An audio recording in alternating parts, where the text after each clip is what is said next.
2025 সালের 15ই জুন থেকে যুক্তরাষ্ট্রের মাটিতে পর্দা উঠতে যাচ্ছে ফিফা ক্লাব বিশ্বকাপ। এটি হতে যাচ্ছে ক্লাব বিশ্বকাপের 21তম আসর।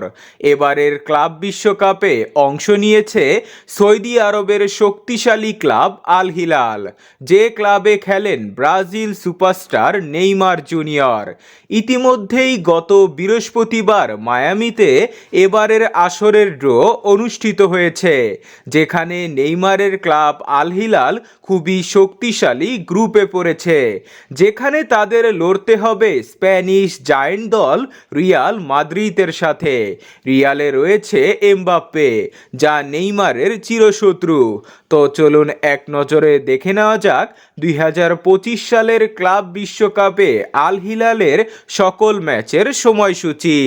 আল হিলাল প্রথম ম্যাচটি খেলবে জুন মাসের 18 তারিখ এমবাপ্পে ও ভিনিসিয়াস জুনিয়রের রিয়াল মাদ্রিদের বিপক্ষে। ম্যাচটি অনুষ্ঠিত হবে মায়ামির হার্ড রক স্টেডিয়ামে বাংলাদেশ সময় অনুযায়ী দুপুর 3টায়।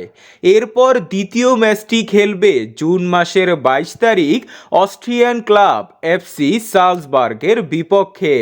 ম্যাচটি অনুষ্ঠিত হবে অদি ফিল্ড স্টেডিয়ামে বাংলাদেশ সময় অনুযায়ী সন্ধ্যা 6টায়। সর্বশেষ ম্যাচটি খেলবে জুন মাসের 26 তারিখ পাচুচার বিপক্ষে। ম্যাচটি অনুষ্ঠিত হবে নাজবালি স্টেডিয়ামে বাংলাদেশ সময় অনুযায়ী রাত 8টায়। সবগুলো ম্যাচেই থাকবে ব্রাজিল সুপারস্টার নেইমার। তো বন্ধুরা, আল হিলাল কয়টি ম্যাচ জিততে পারবে কমেন্টে জানান।